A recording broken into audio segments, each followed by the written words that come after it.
Go ahead, Jacob. Barrett, now that, growing up in Fayetteville, but also you kind of grew up at Razorback Stadium just with your family connection as well. Just what are the emotions headed back there on a short week? I'm really excited about it. I think it's going to be kind of a full circle moment for me. I grew up at that stadium, still have a lot of memories there. Can hear the announcer's voice in my head right now. So I'm really excited about it. I know the team's fired up and, we're ready to go. And then since you've been with Eli the past 2 years or so, have you guys connected at all about your Arkansas connections, kind of, both growing up pretty close to each other?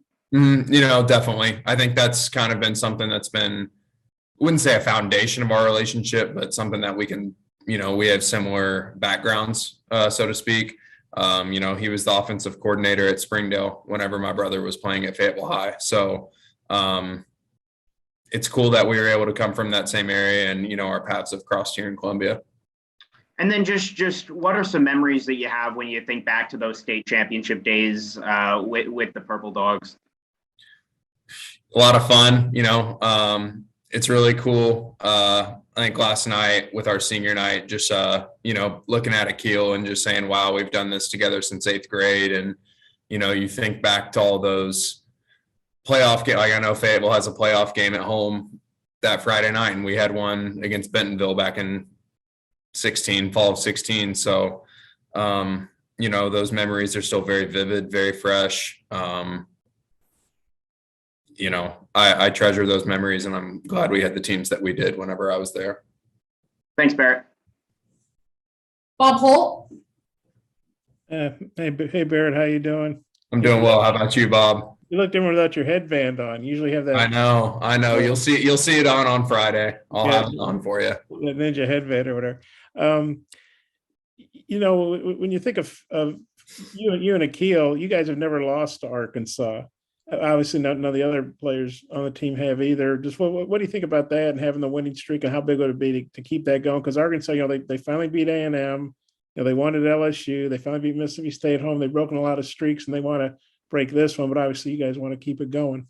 It sounds like you're trying to jinx us, Bob. That's no. No. I think it's something that we take pride in. Definitely. I think. We had mentioned we'd held this trophy for over 1,800 days, and we'd like to add another 365 onto that calendar. And I think everyone in this building knows it's going to be a physical game. It's going to be a tough game. It always is, no matter what each other's record is or anything. And I was sitting there thinking back. I think this is the first time since I've been here that both teams have been bowl eligible going into this game, and there's a lot that both teams are still playing for. And, I think that's our goal, is to just go out and take care of business. You've had some of your best games against Arkansas. I remember adding up in the preseason, but I remember you had some big catches last year on that game-winning drive, as I recall. Is that just happen that way, or do you get a little extra mojo for the Razorbacks, or what do you think the deal is with that? I think this game is definitely personal for me. I don't know if it's anything inherently different that I try and do in this game, if that makes sense. But, coaches have put me in great positions to be successful. We just went out and executed, just happened to make a couple plays on that last drive, set up a game-winning field goal. I'm thankful that I've played well against them, but it's nothing that I've inherently tried to do, if that makes sense. And then you've obviously had a really good career there. I mean, coming in as a walk-on, getting a scholarship, real good career numbers. I think you still have an extra year left if you want to use it. Am I right? I do, yes, sir. Okay. Well, how would you sum up your career to this point? And then what are your thoughts on whether you want to, if you want to play another year? I think my career to this point's been very, I think grateful is the word. I came up here and Coach Odom gave me, the opportunity of a lifetime to be able to play in the SEC, play against teams that I grew up watching. And I'll forever be grateful to him for that. And then, whenever Coach Drink came here, still trusting me to keep me on scholarship. Like whenever you're a walk-on, your scholarship's by the year. It's not by like when I signed the paper, like I have it for the rest of my career. So just people trusting me and putting their faith in me has meant a lot. And I think all the catches, the yards, touchdowns, all that stuff that's come with it has just kind of been a cherry on top. My goal is just to have been the best player that I can be, Did you have a second part of the question? I can't. Yeah. Oh, yes, I got you. Yes, I have thought about my next year. I do want to keep playing football. Right now I'm just focused on this game on Friday. Okay, thanks. Nate Allen? Yeah, Barrett, I was wondering if kind of how things went with your grandfather and uncle with Arkansas towards the end there. Did that affect you walking on at Missouri rather than taking an offer with Arkansas? Well, actually kind of what happened was I went on a couple of visits there, was asking for a preferred walk-on spot, and they weren't able to give that to me. They said I could come walk on, I believe it was the spring after that fall of 17, like do the regular walk-on tryout thing. And that just wasn't something that I was looking to do. I thought I had proven in high school football that I was a good enough player that deserved, a preferred walk-on spot. And just so happened Taylor, our quarterback in high school, went up here and messaged Coach Odom for me, and Coach Odom gave me that opportunity. And so, to be honest with you, if they would have given me that preferred walk-on spot, I probably would have been there just with how things turned out. But I'm grateful that I ended up here, and I think God got me in the right place.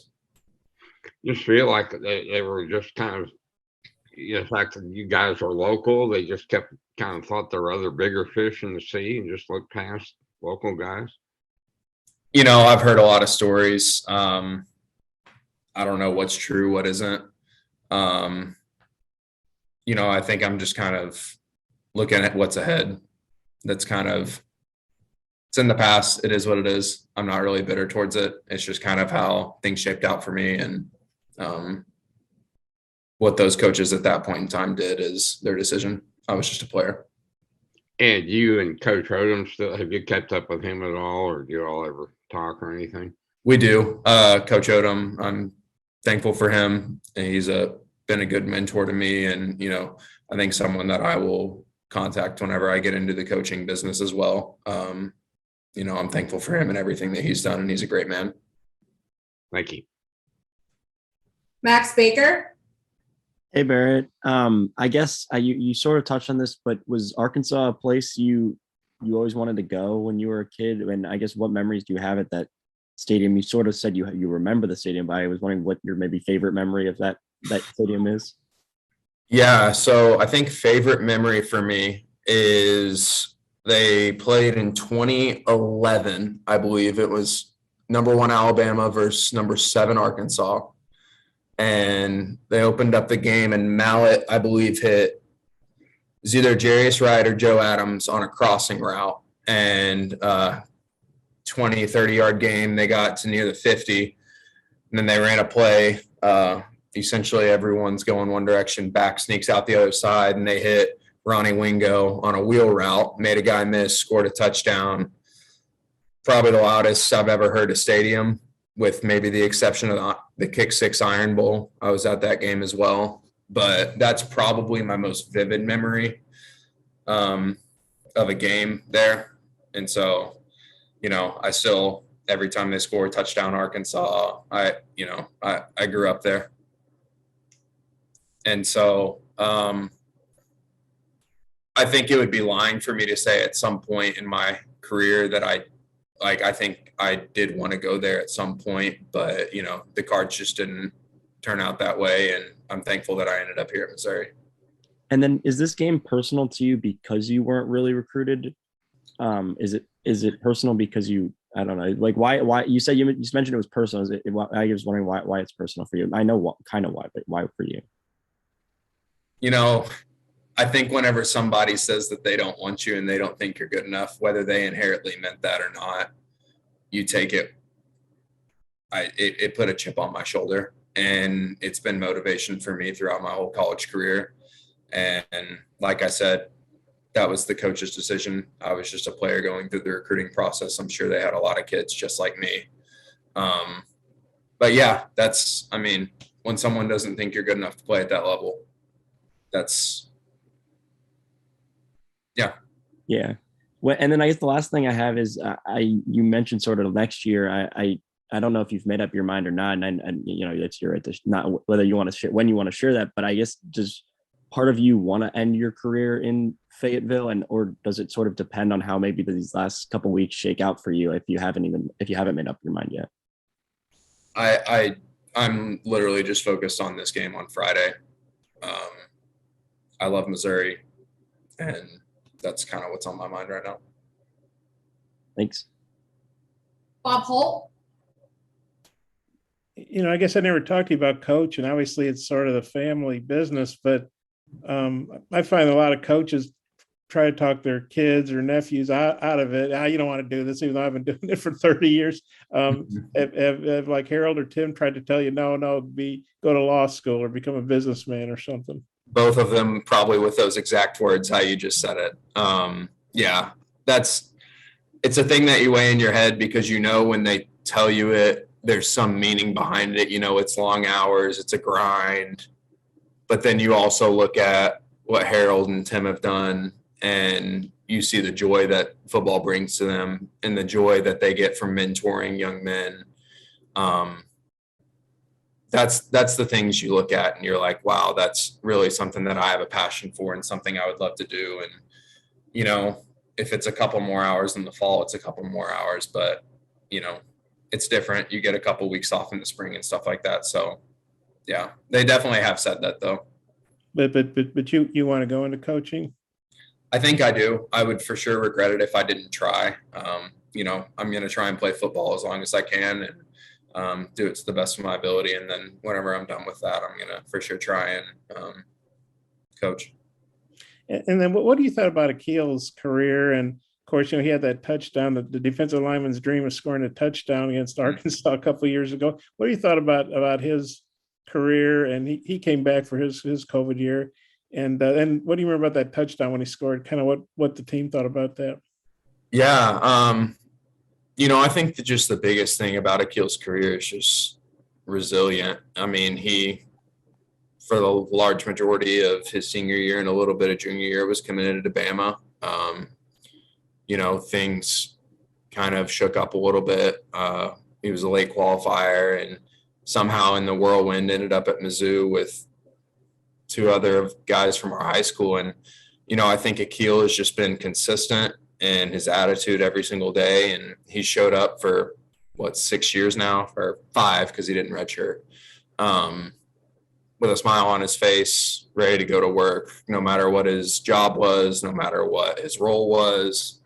And, you know, he's someone that has been a really, really good player for us and a big part of why we're successful. I don't know how well, you know, obviously you play on the other side of the ball from Trey Williams and Mark Litzy, but what do you think about a couple old Mizzou guys playing for Arkansas against you guys? I mean, I think they're both really good players. You know, Trey and Utsi, I had great conversations with them whenever they were here in Columbia. They're great dudes, and I wish them nothing but the best. And yeah. Just one more. You think about all the connections. I don't know if I can think of another game where, you know, you and Akil are from Fayetteville. Eli grew up in Arkansas. Al Davis went to school here. Mm-hmm. And you got Barry over here and Michael Schur over here and Sam Carter over here. Mm-hmm. And Sam Pittman coached in Missouri. I just and then the two guys we just talked about are over here. I mean, just what do you think about all those dynamics? And what do you think this game means to Eli? Do you think it means something extra, you know? You know, I think, like I said, it's just kind of been a culmination. I think it's a culmination. Is that the right word? Culmination of a buildup in this rivalry. You know, I think whenever the SEC first kind of gave it to Mizzou and Arkansas, it was okay. They played in the Cotton Bowl, and since then it hasn't really been anything, but slowly but surely, you've seen games get more physical. You've seen games be closer. You've seen, trash talking, things like that. And I think that's just everything that goes into this game. Like you talked about with the connections, people know each other. And it's personal for a lot of people. It's not just personal for me. And I think both teams, like I said, are bowl eligible and they want to win games, and both teams have shown they know how to win games. So I think it's the starting of a good rivalry for years to come. Got one more, if you don't mind bearing with me. You guys can get all the questions you guys want. Ask away. I promise you. Yeah, that was obviously a big win for y'all yesterday. Big deal to beat Florida, big deal to get bowl eligible. Great way to play on senior day. How much momentum, how big a win was that, and how much momentum do you guys bring into this game off that victory? Yeah, I think, winning 2 in a row, beating South Carolina, beating them, both in close games, honestly. One we shouldn't have made close, but we did. It's just learning how to win. And I think that's momentum that we can take to these weeks. And, each team every single year is different. And being able to close out a game on a 4-minute drive versus South Carolina, being able to, we missed a field goal versus Florida and then get there and go to overtime. They score a touchdown. We're down and we got to go down, score, and then we got to go for 2 and win. You just take those experiences and you can put them in a memory bank and say, okay, we've been here before. And, that was good to see from us. We went against Kentucky on the road week 2. We had the ball in our hands to go win the game, and, we didn't get it done. Week 4, go up to Boston College, and we're in overtime, and we didn't get it done. And so I think growth has been important for us, just seeing our team, take those experiences that we had beginning of the year, learn from them, and then we're kind of seeing them come to fruition. And couple wins here the last couple weeks. Okay, great, man. Thanks. Appreciate it, Bob. Anything else for Barrett Banister? All right, thank you, sir. Awesome.